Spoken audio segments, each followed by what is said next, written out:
welcome to another edition of Felixstowe Matters. Have you ever had that situation in your life where you go through a real crisis?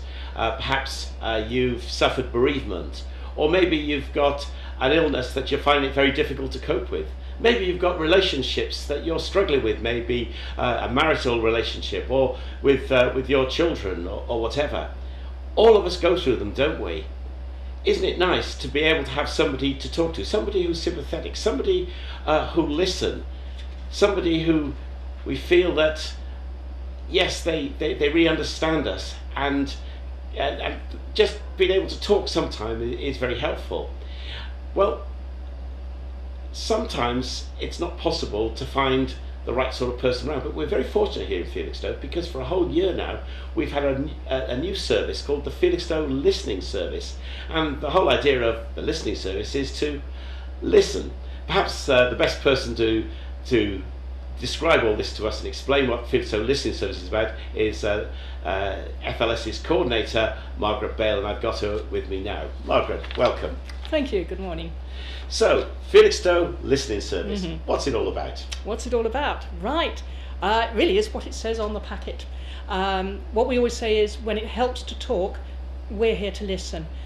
Felixstowe Listening Service, we often call it FLS for short, is very much a local initiative, but it's part of Inspire Counselling and Training, which is an Ipswich-based charity that offers professional counselling and training.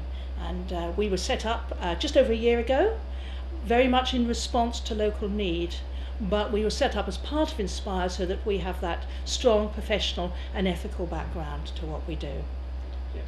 And it's even though it's a service that's very much one for listening, the listeners are very competent people, aren't they? It's a very professional service, and also a very confidential service too, isn't it? Yes, it is. Confidentiality is uppermost for us, it really is. In terms of the listeners, we're all volunteers. We're recruited from local churches here in Felixstowe. Our recruitment goes through the Inspire process, which means that we all have criminal record bureau checks, we all provide references, we all have to come with basic listening skills training and a commitment to ongoing training. So we are very much a trained group of volunteers. I say we're Christians, and we are, but we work with everybody. We work with people who have a faith, and we work with people who have no faith. The Christian part of that is about ourselves, about our motivation, and what strengthens us in the work that we do.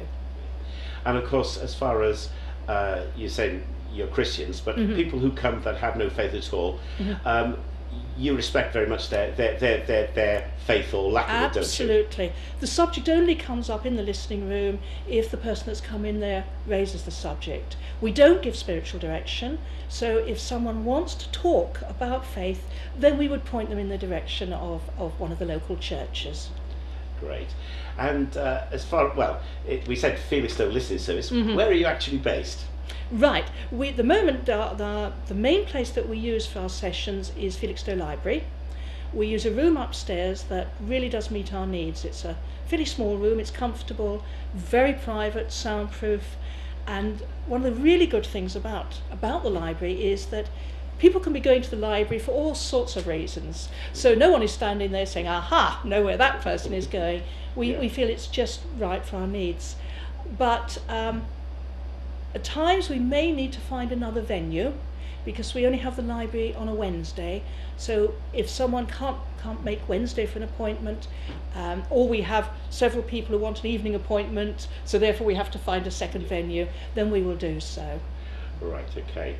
And so Felixstowe Listening Service is all about people talking and someone listening. How do you feel talking through things really helps other people? I think I need to start there by saying what we don't do is we don't try and fix things for people. We don't advise them. If they do need the help that might be provided by another agency, we'll point them in that direction. But we're really there to listen. We're there to listen to their story and to provide a good environment, a safe environment, a confidential environment, a comfortable environment in which they can share that story. And what we found, and I think it's something we all know, that as you tell your story to someone else, someone that you can trust, you hear that story for yourself. You start to hear and to understand what is happening to you. And you also start to identify what it is that you want to do, where you want to be going, and the choices, the possibilities that are there for you, and the decisions that you might have to take. So through listening to people, through supporting them in telling their story, we're helping them to see the way ahead and how to reach their full potential, reach what they want for themselves. Yes, because it's as often, isn't it? If you talk things through with somebody, you realise where the solution is yourself, just through somebody taking you through and helping you to think through just the context of what you're trying to say. It helps you get to the bottom of it yourself, rather than anybody actually helping you. The only help that the listener gives is listening.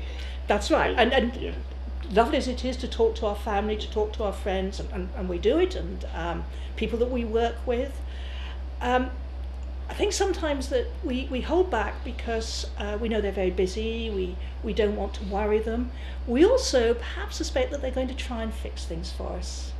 It's human nature, we want to put things right for people, but we actually need to sort things out for ourselves for it really to happen.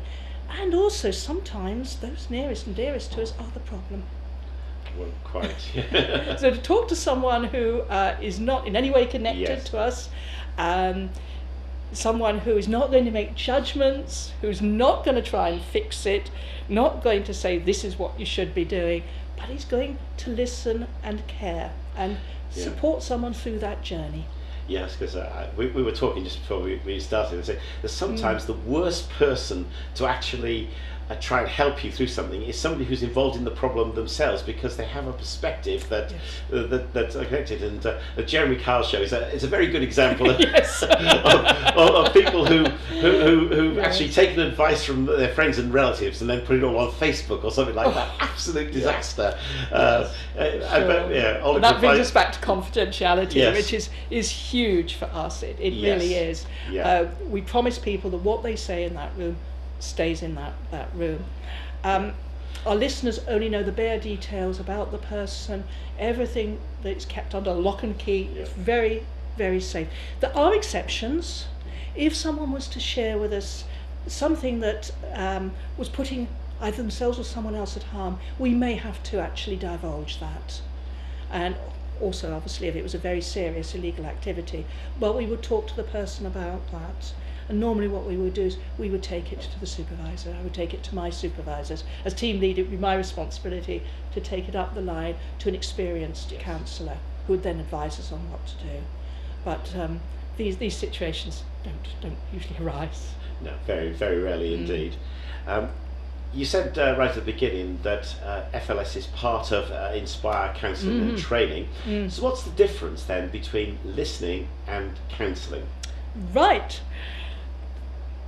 Actually, in some ways they're the same thing, because both listening and counselling use the same basic listening skills and the same approach to the people that they're listening. There's the same need for empathy, the same need not to make judgments, to be honest with the person that's in the room with you. But counselling goes that much deeper than listening. Counsellors, to be qualified as a counsellor, you have to complete a lot of training, minimum of 4 years normally.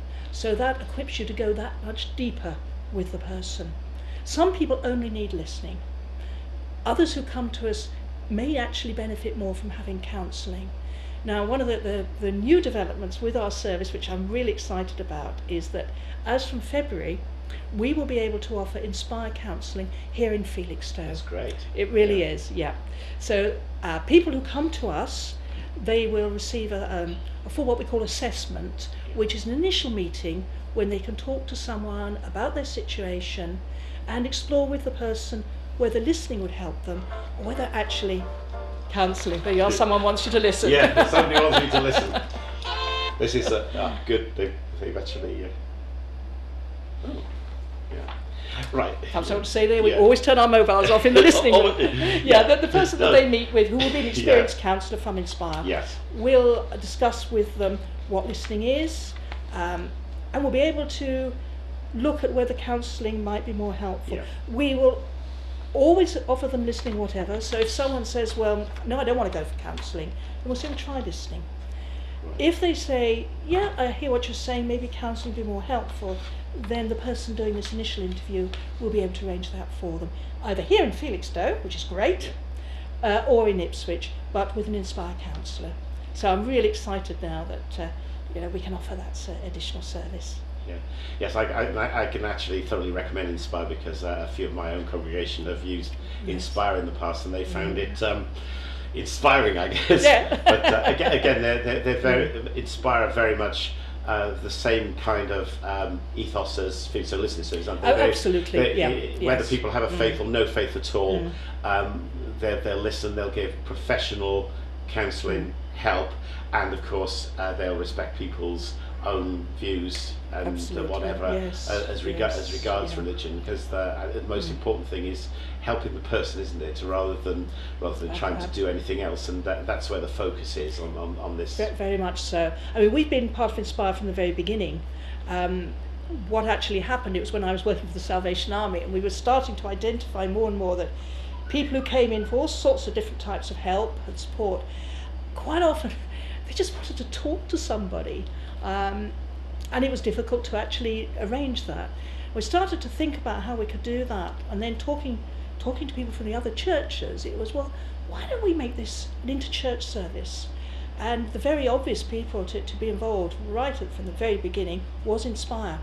So the team, myself, and there were 7 of us, were actually very proud to be part of such a professional and caring organisation where the people always come first. I know something that worries people about counselling is the cost. Now, Inspire does charge, but they aim to provide a very low cost counselling service, which is related to income, and nobody is ever turned away. By setting up a bursary fund, it's possible to subsidise the cost of counselling. So if somebody is suffering from financial hardship, they take that into account? Absolutely, no one is ever turned away. The listening service, we are able to provide it for free. Right. But there is a significant cost. I overheard a conversation the other day, someone saying, well, why does the listening service need money? Because the volunteers aren't paid. No, but we do have to pay for other things. So we don't charge, but we do actively encourage people to make a contribution towards the cost. And I always say, if the service has helped you, if you contribute towards the cost of the service, it helps us to help somebody else. That's right. So the listening service itself is free. Yes. But you ask people for a donation. We do. As much as they're able to afford themselves. Absolutely. We respect it if people say, well, no, I can't. We would never turn anybody away. Right. Oh, got a dog. This is quite an exciting place to be, Felixstowe. It is, isn't it? It's lovely, see. Yes. Yeah, don't worry, we can edit that bit out. Dogs are very therapeutic. Yeah, this is the problem with live TV, that that suddenly things happen, and then we get back and say, we'll edit that out then afterwards. Yes, right. Okay. So if people want to use the listening service, what do they need to do? Right, contact us. We have a new leaflet that's out, and it'll be all around the town, but certainly in the library you can always pick up a leaflet there which tells people more about the service, what we can offer and how we do it. People can contact us in 2 ways. One is by phone. We have a mobile number, and I'm going to have to look at it because I can never remember numbers. It's 07896 326 459. Now if it's not answered, leave a message and we'll get back. Or they can email us on felixstowelisten, all one word, @gmail.com. And again, we'll get back as soon as possible. Right. Do you have a website as well? We're part of Inspire's website. Right. Now, Inspire is going through a rebranding at the moment, which is why we've got a new leaflet. And the website is almost ready. And I think it is actually on the leaflet. Yes, inspirecounselling.org.uk. Yeah, but I think if you go on now, you might find it's not quite ready. But we will have our own page on there. Great, and like magic, it shall appear on the screen when we come to edit this, so people Yes, will be able to yes, to get it from there, which will be very good indeed. Something that, just thinking again about the confidentiality issue, Felixstowe is a small town and people know each other. Yes, they do. And that can worry people sometimes. Interestingly, it worries people who are not clients. We use the word client just to sort of simplify matters, but more other people. They'll say, well, someone comes to you, they're going to be worried that you're going to place them with someone they know. Well, we have a sort of what we call our mugshot board, which has a photograph of us all on there. And what we say to people is, do you recognise anybody? And if so, and you don't want to meet with them, we'll find you somebody else. Yeah. So with 7 people, it normally makes that.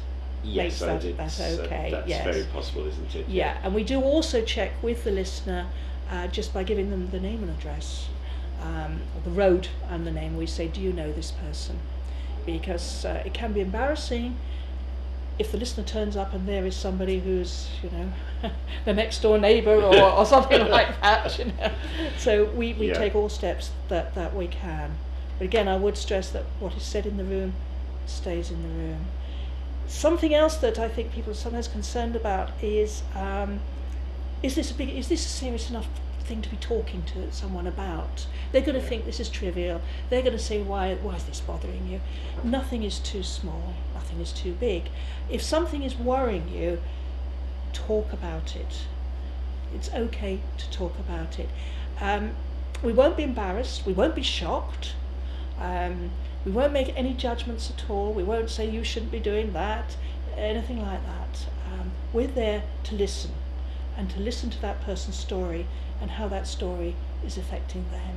So I think the real message to people is, come along, talk to us. And if you come along for the initial interview with one of the counsellors and you feel this is not for me, that's okay, but come along and talk to us.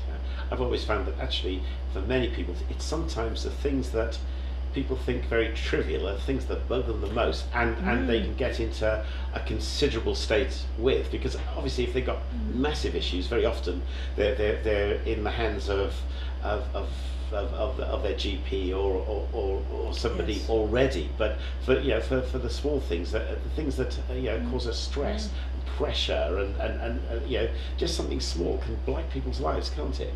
It can, yes. I mean, I know from my own experience of having counselling, and several of us on the team have had counselling ourselves over the years, and I can remember my first experience of counselling saying, telling the counsellor something and saying, I know that's trivial, I know that's silly, and she said, it's not silly, it's worrying you, isn't it? It's not silly. And sometimes we almost feel guilty about talking to someone about it, and we shouldn't. It does help to talk, it really does. Yes, it's just that act of actually starting to talk through something, and it helps us to then realise that it actually is that's actually a bigger problem than we think it is. Yes. But also it helps us to articulate a solution that goes with it, doesn't it? Yeah. I mean, we do find actually that probably about half the people who come to see us could benefit from counselling. Yeah. How many go on for counselling? We don't know, because we don't get involved in that. We would normally provide up to 4 sessions. This is based on the theory that, and a very true one, that if somebody needs more than 4, the likelihood is that they actually need counselling. Yes. Yeah. Or they need to start thinking about how they're going to move forward. So although we sometimes do go beyond 4, we would normally say 4 as a maximum. Some people only need 1. Yes. I have people who sit down and they'll tell their story, and then they'll say, do you know, I know what I'm going to do now, and I just feel so much better for talking to someone, for getting it off my chest. It's that feeling better for it, isn't it? Yes. But I think that first step is difficult. Yeah. That's why we say, if you don't want to phone, send an email.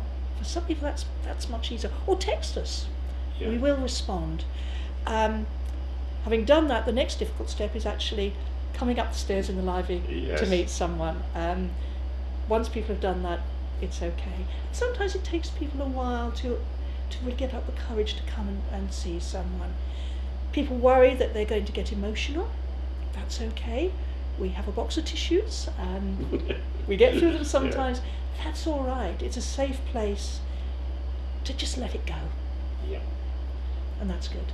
Yes. I mean, do you ever get situations where people kind of just arrive and then say, I'm sorry, I've just got to go? Does that ever happen to you? It hasn't happened yet, but I know it will happen. It certainly happens in counselling.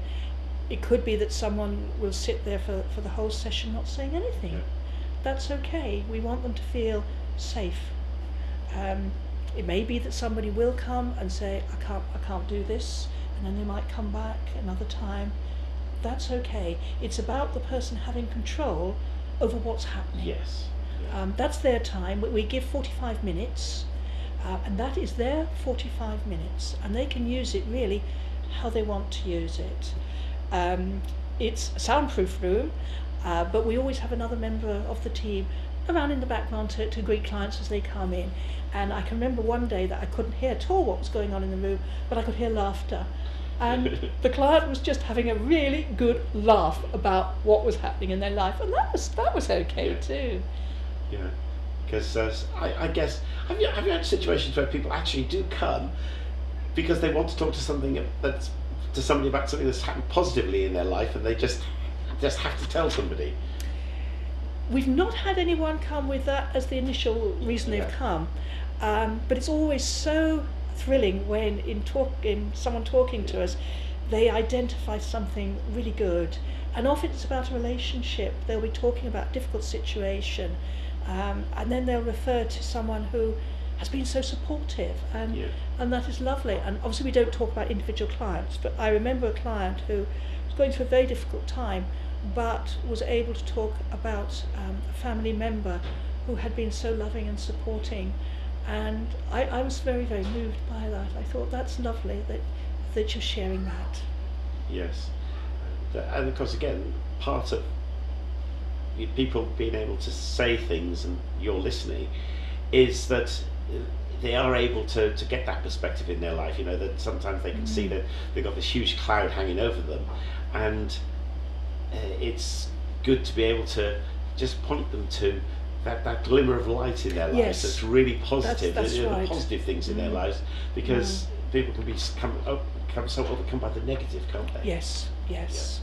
And you can see this sometimes with people quite often, that suddenly there's a light, suddenly they're seeing a glimmer, and sometimes it is only that little glimmer of light, but they're seeing it, and you can almost feel that the burden lightening for them coming off the shoulders.